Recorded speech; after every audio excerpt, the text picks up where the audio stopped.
Welcome to the Breakthrough Moments podcast, a podcast where challenges meet opportunities.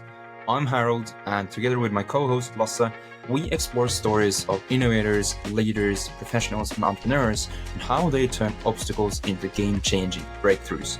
Get ready for insights that inspire and lessons that last. Subscribe now, and let's dive into the moments that define success. Welcome to today's episode of the Breakthrough Moments podcast. Today's guest is Anestis Anastasiou, a man of multifaceted talents and experiences, bridging the world of academia and industry. He runs an HR consultancy focusing on the hospitality and tourism sector in Greece, offering a wide range of services from executive search to performance management. And he's been through an interesting couple of phases with the Greek financial crisis and also the challenges of COVID and the pandemic back in 2020. But through these, he was able to still expand his business offerings. So join us today to learn more about the story and the journey of Anestis. So with that, Anestis, I wish you a welcome to the podcast. Thank you very much, Harold. It's a pleasure. So I gave a bit of a brief introduction, and I got the honor to hear way more about your story when we spoke last. But for the people that don't know you, what do you do, and who are you really? Exactly as you said, I'm stepping on two basic stones, basically. The one is the professional one, being a trainer and an HR consultant for 23 years now by running my own company in Greece. And at the same time, being an academic, teaching in tertiary education for about 25 years now. And therefore, I'm having both hats and I'm just changing whichever one I use. And it's interesting because we're talking about breakthrough moments, and I was trying to consider before our podcast what sort of breakthrough moments I went through, and I believe that I had only breakthrough moments throughout my life. It was not something smooth. So it was because, things that were happening, I had to take decisions and, or because of luck, I was jumping from one thing to the other. Yeah, because you had this very in-depth involvement with academia for many years, like teaching at business schools, now at the American college and in Thessaloniki. Yes.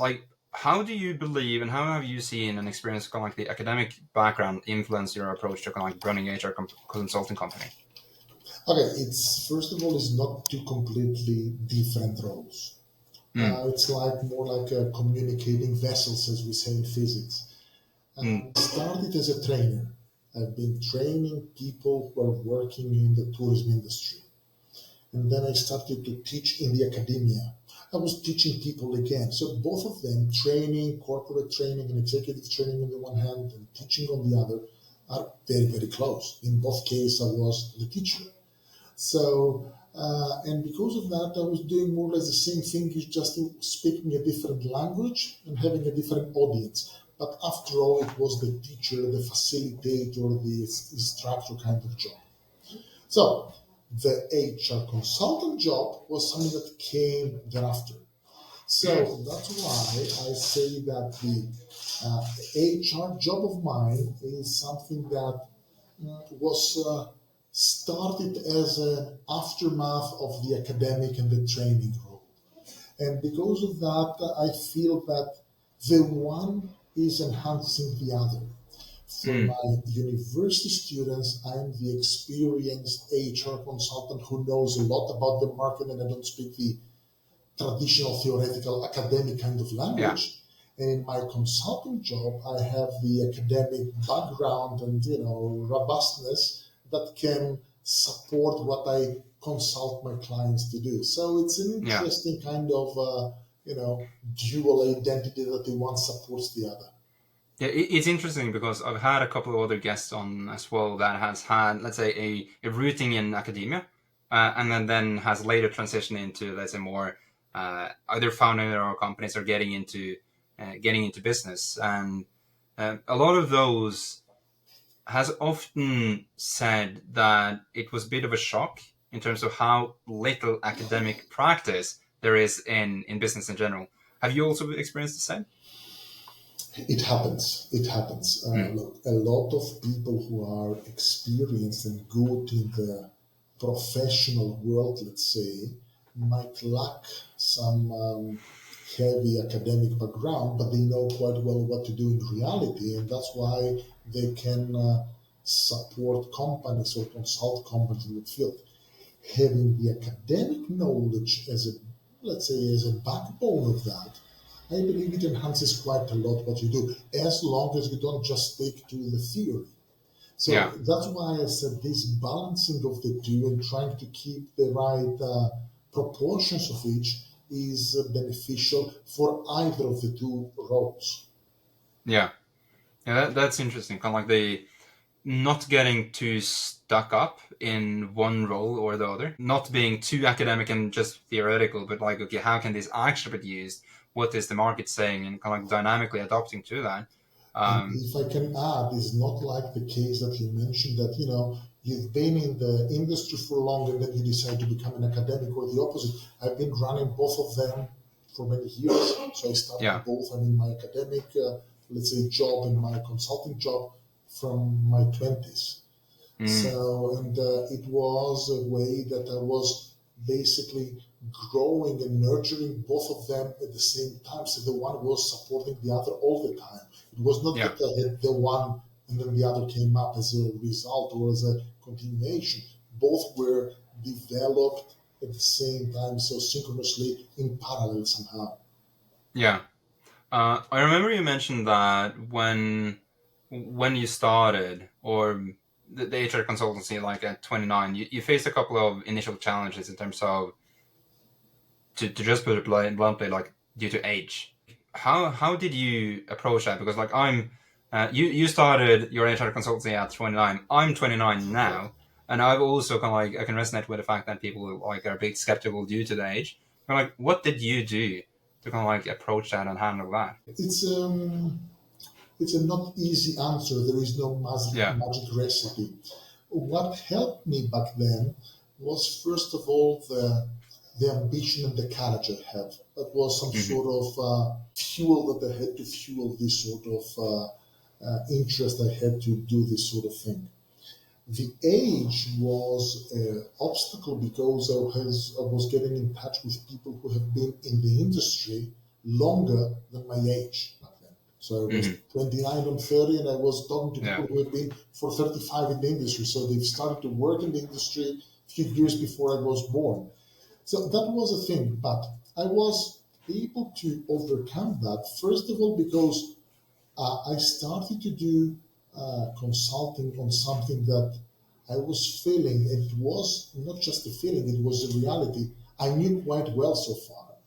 Despite of my young age, I had a really rich experience back then in things that had to do with tourism, in practical format back then. And I started to consult them on something that was somehow related to that. Another thing had to do with my, not just my physique, because I'm tall, weigh many kilos. It was also had to do with my sincere way that I was approaching that. According to a lot of people, I was approaching that in a much more mature way than my age was back then. Now I change it. Now I try to look younger than when. Back then I wanted to look a bit more mature and much older than that. And it was working. And basically, of course, the conversion I had back then to how many doors I was knocking and how many projects I was getting was not as much as it is now. But still, I mentioned to you this motivation and self ignition, let's say, that I was keeping up and, trying harder and harder every day. And basically, when you had zero projects to go to the first, it was much more difficult than from the first to the second, which was much more difficult than from the second to the third. So after time, it started to get some momentum. I started to get a second project from an existing customer, a new project, a new one. And it started initially with, traditional word of mouth approach to get more and more. So it was not easy, but was not something that was an impossible mission. It was tough, but my approach and my determination back then helped a lot in order to grow even from that stage. Yeah. Was one of the reasons I also asked that question is because for the last, I would say, 3 years, especially, one of the things that I've been doing is that I've been consulting a lot of the very, very early on aspiring entrepreneurs, all the way down to, let's say, 19. That it was like, I've seen people online start, I want to do that. Like, if you were to, in your current shoes and with your current experience, like, talk to Anestis at 29, like, what would you recommend yourself to do, maybe differently, or would you still kind of like say do the same thing that you're about to do? Like, or what recommendations would you give to yourself starting out, but also others that might be listening in and watching If this? I wouldn't have to stick only in the professional side of mine, but in more like life achievements in general, I would say that I would have tried to start my PhD at that age and not in my 40s. That's one thing. And number two, because the way that you learn and the way that you can dedicate your time is not the same in your 20s and your 40s. And most probably to start having a family. I got married when I was 31. I could have started that at the age of 28, maybe. But other than that, in both my academic involvement, my professional involvement as a trainer and HR consultant, I believe that I wouldn't have changed much. I don't say that I've done everything right, but my mistakes were pretty much part of the learning process, which were fun. Even with times that were challenging and were, kind of obstacles that I had somehow to overcome, I didn't mind it. I don't regret that I went through this tough road, let's say. Yeah, that's interesting. I think a lot of people, and especially those that I typically consult on a weekly basis, that wants to get into the world of, let's say, being an entrepreneur and entrepreneurship, they often, let's say, think that they need to do everything correct to even get started. And it sounds like the essence is, yes, you make, let's say, quote unquote, a lot of mistakes, but you learn from them, and that's part of the journey. Like, you can't hit every nail on its head. Like, you need to bend a few, or learn how to actually hold a hammer and knock it down. I And feel it's that if interesting. you do everything right, this is wrong. If you don't make Elaborate on that. mistakes, that's a mistake. It's part of the learning process. The Yeah. little children, when they're babies and they want to start, walking their first steps, they have to fall down in order to learn how to be careful not to fall down next time. So Yeah. I believe that you learn a lot of that out of that. Of course, as long as these mistakes are not catastrophic. If Yeah. they don't, may you get bankrupt or anything. And because you mentioned these young ages, I've been teaching for many years now, much younger age than the one that you mentioned, teaching 14, 15, and 16-year-old students, high school students, entrepreneurship. We run at the American College of Thessaloniki a summer program that's called Young Business Creators. It's a very interesting program where in 2 weeks, these 14 and 15-year-olds, they learn how to start with an idea, make it a business plan, make it as convincing as possible, do all parts, do marketing, do the financials, do costing, pricing, competition analysis, operations, everything. And on the last day, to pitch their idea to a panel of experts or of potential investors, like a Shark Tank, like a Dragon's Den kind of approach. And it's one of the most fun things that they do throughout the year. We run this late in June, early July every year. And there, I'm trying to explain to these young people that, the learning through your mistakes is one of the best lessons you can get. If you learn it right and you haven't tried the mistake and you know what sort of problems you get out of the mistake, you will never be so much convinced and determined to do it in the right way from then on. Yeah. So you have to make mistakes.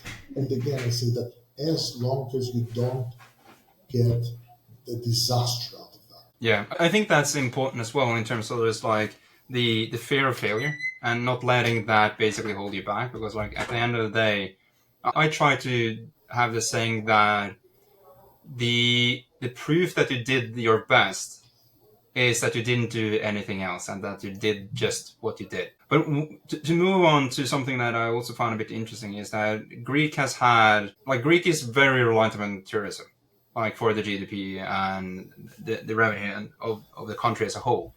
But also you guys had a financial crisis. Like that, I guess, presented a lot of different challenges in terms of how to operate a company, how to do it. And I remember you mentioned that it had quite a significant impact on the revenue in the company. What was that experience like? I guess that a lot of thoughts went through your mind in terms of like, what are we going to do now? And how are we going to get out of it? Could you take us kind of like through that period and how you handle it? This has been for me the most difficult period of my professional life, to be honest, because that came up to me after a period of about a decade where I was almost doubling and tripling my revenue year after year. And that found me in a peak that I had, 3 offices in Thessaloniki, in Athens, and in Crete. I had many people in my payroll as my employees, many customers, really wealthy, revenue and profitability.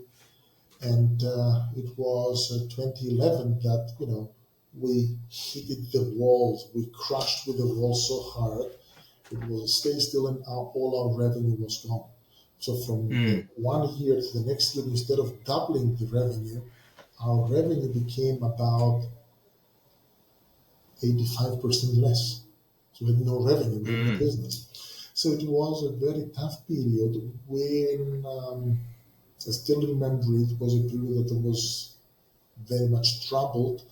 And what saved me back then from the phase of getting bankrupt, like many companies in Greece went bankrupt back then, were 2 things. The one that was, luckily enough, I was not having any debts.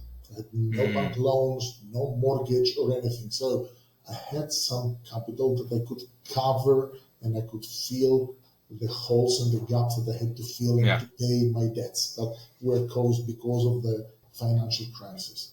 Number 2 was some quick, not very spontaneous. It was a decision that came after some thinking that was done very quickly, that I closed down all my 3 offices, I released all my employees, I compensated them, and I came back to the basement of my house where I started 10 years ago with only 1 employee, and I started all over again.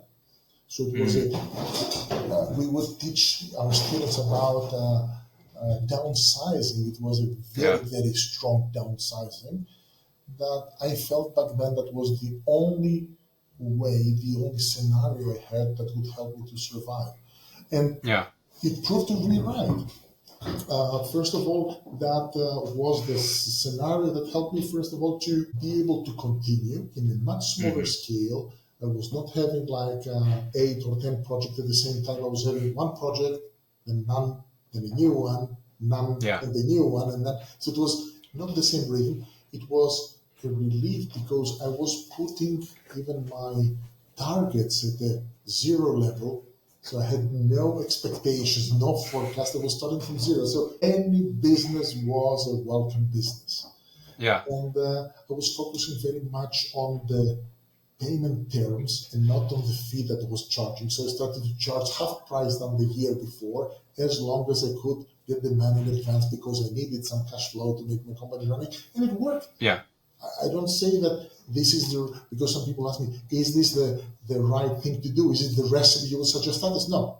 This is what I tried and it worked to me. Would you like to try it yourself? Yeah, with your own risk. It worked with me in my business, with me increase back in 2011, 2012. So it's a different story. And the good thing that remained out of it is that when COVID came, that was a piece of cake for me. Because I was so prepared from 10 years back, or 8 years back, because the hit that I had during the financial crisis was much, much stronger than I had during COVID.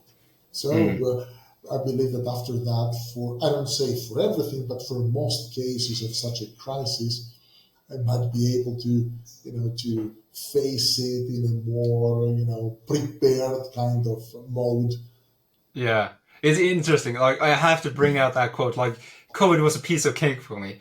I love that. I don't think that would be the scenario for a lot of people, but I want to kind of like loop a bit back before we continue on that. It's interesting this how you handle it, because I think a lot of companies, they keep their staff around for way too long, and it becomes an expense and a risk, and very easily make the company go bust. But also, kind of like I think a lot of at least aspiring entrepreneurs, but also existing entrepreneurs that has just been through the, let's say, the skyrocketing rise of doubling or even tripling revenue annually, think that there is no scenario where you can have like an 85% drop. And like personally, I've been through something similar as well. Like you had that steady rise, and then you suddenly something happened. Either lost product market fit, it was a financial crisis, it was something that just broke, regulation changes, and basically everything vanishes overnight. Because we had I think it was a 75% decrease in 2 months. So somewhat similar. And I think just going through that motions and downsizing and doing it quickly is super important. Because then others can then go on and continue the thing. Sure. But going, what did you then do when COVID hit? You mentioned it was a piece of cake because the financial crisis was a more heavy hit. Like, was it the same thing in terms of you downsized, you did the same routine, or did you do it differently? It was much easier in many ways. First of all, the downsizing when we did back in 2012 was the little size that I remained having even during COVID, and I remain having even today. My office now is a tiny office. The rent I pay is a little rent. The lease I have is the bare minimum that I have. I use a lot of outsourcing of regular relationships I have, but with outsourcing contract. And in this way, I believe that I'm a bit more crisis-proof, let's say. Yeah. And being crisis-proof was something that, although I was not expecting COVID, like no one was expecting, it was easy in another way as well. I've been into online training for many years, long before COVID hit. Of course, most of my projects were run with, regular trainings with physical presence. I was flying over to the hotel, my client, and having the training in a lecture room with them and so on. But still, the transition to online, although the business was much more smaller in size and less project, but still it was something that I was able to cover. And it proved to be that, unlike many of my colleagues, of my competitors, I was much more ready for the online running of my trainings than many of them. So we're more like a tech savvy and more prepared. I've been having, trainings through Skype back then, or from GoToWebinar and stuff like from Citrix. So from platforms that were like 15 years ago. So when COVID came and Zoom, for example, came, I was ready because I've used all other platforms. You told me now we will use Riverside for this. I said, yeah, okay, whichever. All platforms are not much difference. I had the big blue button the other day. I've never tried it. Okay, it was the same. So in any way, I was having this sort of more flexible approach. You mentioned that some legislation might change. I went through several legislation changes that are somehow were affecting either positively or negatively my business. That hasn't changed much. So because after all, this is only some tactical move that I have to change. It wouldn't change much of your strategy. So what I was about to do, I was about to do it anyway. If I would do it towards left, towards right, from the upper or the lower side, it will make a difference. So these are tiny tactical things. But the financial crisis back then or COVID were major hit. But thank God with COVID, it was much easier and much smoother, this transition. Yeah. So basically, COVID, to try to sum it up, so I understood it correctly. So COVID became way easier because years prior to it, more and more business were being done digitally in terms of digital training. So you were more digitally adapt than businesses that haven't even started the transition. So when the COVID hit and things like you couldn't do anything physically, you were already on the roll because like you've already done it. You're right, as long as it regards my company. But my clients, because my clients are mainly hotels and resorts, these are some of the companies that you cannot run a hotel remotely. You cannot That's have difficult. the cook to cook from home. He has to cook from the hotel. And you have to Yeah. feed your guests or to let them sleep in your hotels and your premises.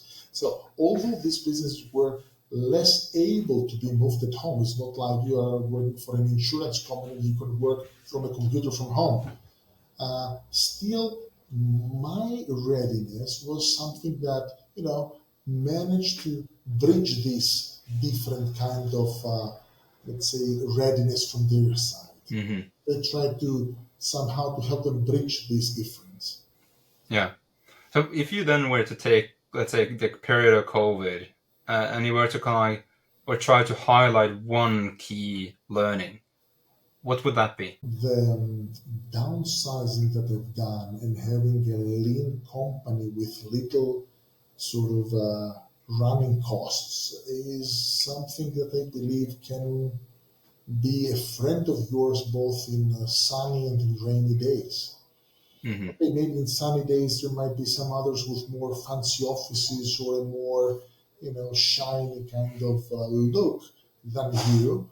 But okay, let's wait for the day it gets cloudy and rainy to see who will Yeah. survive.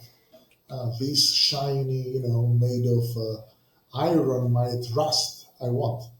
Mine is, made of tin that is stainless, and it Yeah. might withstand more the rain. Mm-hmm. So I believe the the leaner way that you will be able to run your company to operate, or if you could have, let's say, an emergency, a survival mode that you can somehow switch it to that, is Yeah. something that could help you. But you have to think of that well in advance. For me, it was not Mm-hmm. something that I have thought much.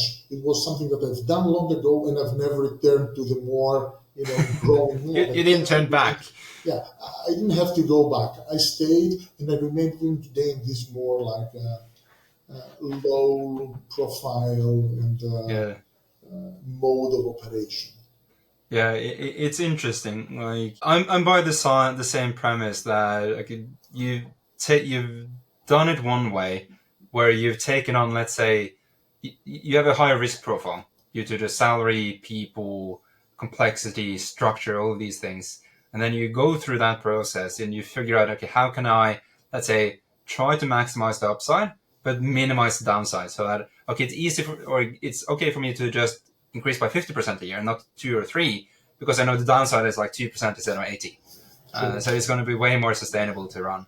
That's interesting. But one thing that I also kind of like want to go into is that throughout the career since you started, you've always looked at how to kind of like try to expand the services that you offer.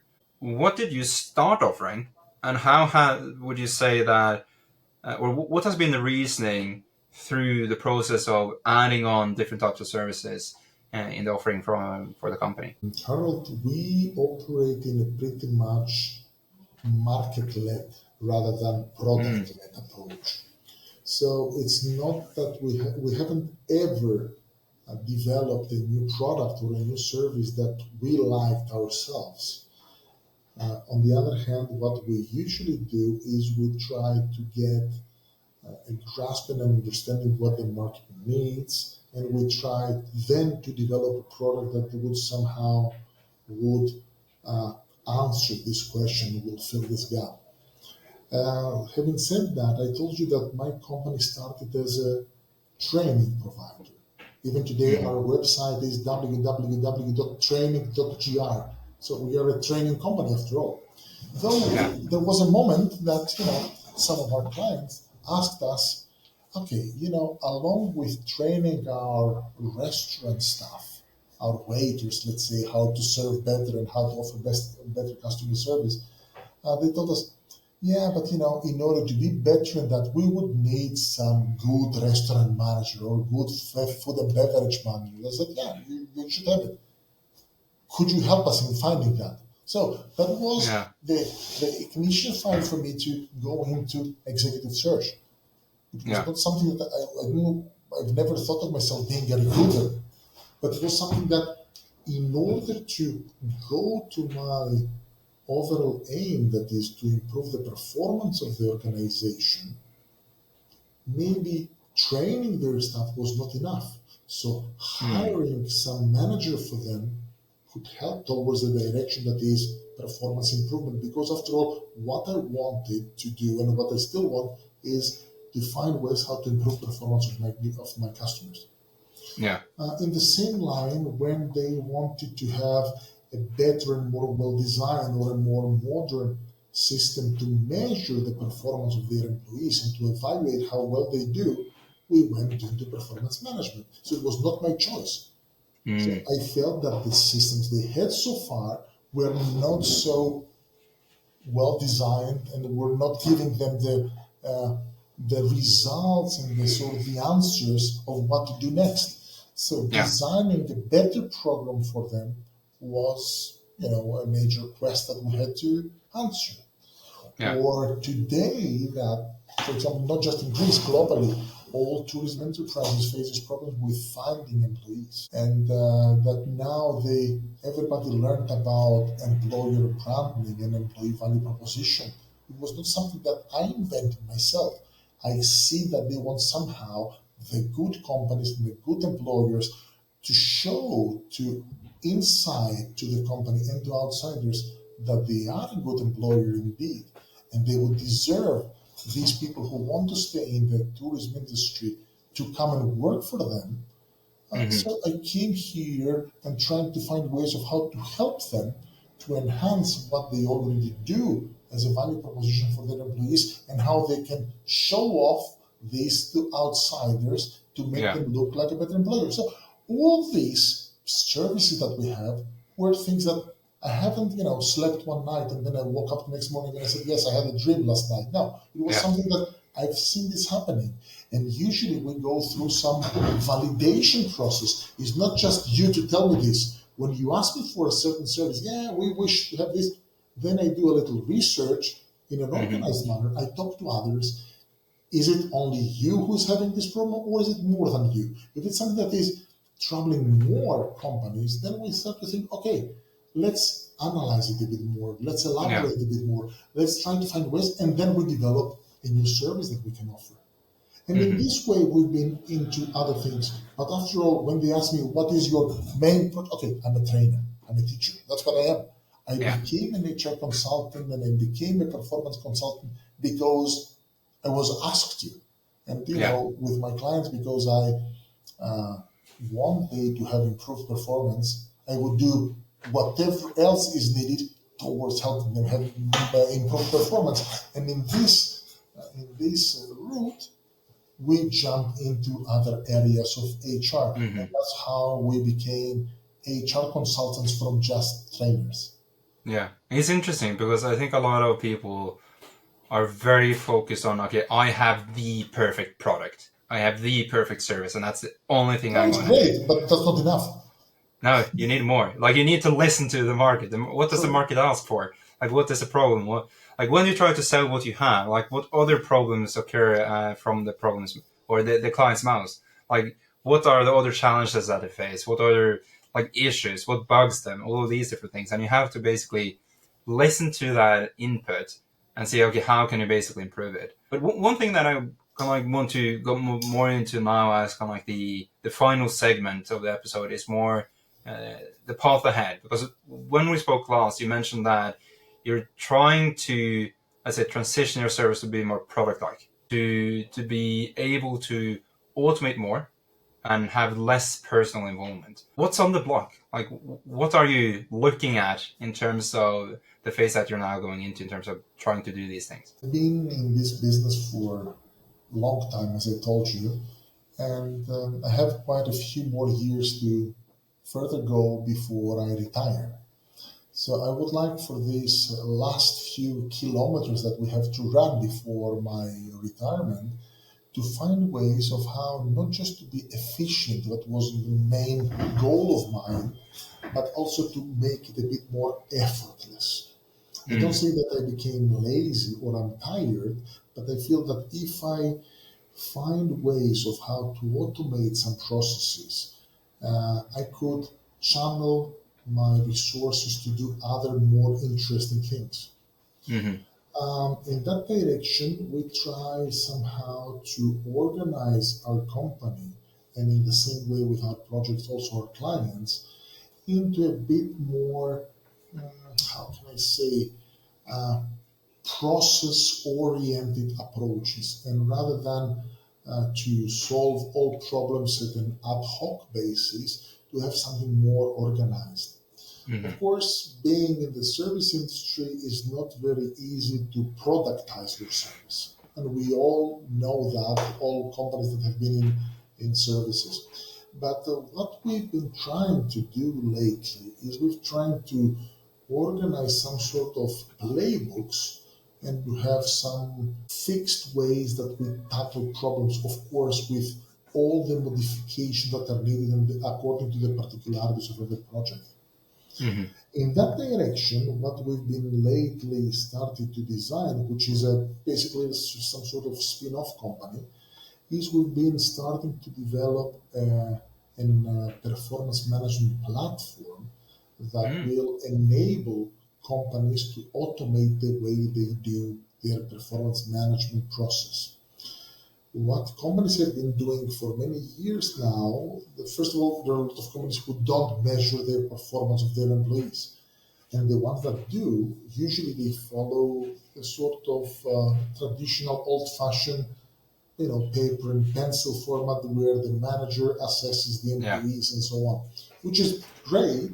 I don't have anything against paper and pencil. I like pencils. I usually write with pencils myself all the time. I don't like pens. I believe that automating the process will be able to give you more tangible results. For example, having assessed 100 employees with one page each and putting that in a folder and putting the folder, just opposite of me, I have a bookshelf here, I put it there. How easy would it be for me to recall this information and to find training needs of my employees, whom to promote, who needs more assistance, who needs more mentoring? It's difficult. Yeah. So if I could somehow automate that and I could search or filter among them, would be a great help. In the market, there are many such platforms that do the job, but most of them, or at least from the market research that we've done, most of them are offering something that is great, but expensive. And when I say expensive, I'm having in mind my clients in Greece and clients in other countries nearby that we've been working with, that they don't have the resources. They are not companies that can afford to pay several tens of thousands of dollars per year to have such a system. Yeah. But on the other hand, they would need such help. So we're trying to design now, and we're in the process of developing it now, an affordable performance management platform that will do most of the things, if not all of the things that other platforms are doing, but at a lower cost, in a simplified way. And the interesting fact is that this platform is not designed by some software company. It's not designed by some IT company. It's designed by a company that has been into performance management projects and assessment of employees for more than 2 decades now. Yeah. So we know what sort of needs we have to cover. And we believe that, early 2025, the project will be hopefully, because, you never can tell with software development, but hopefully it's going to be ready for the pilot launch of it, that I'm going to try, to run it in a few existing projects of ours, and then we will launch it as a complete different product in the market.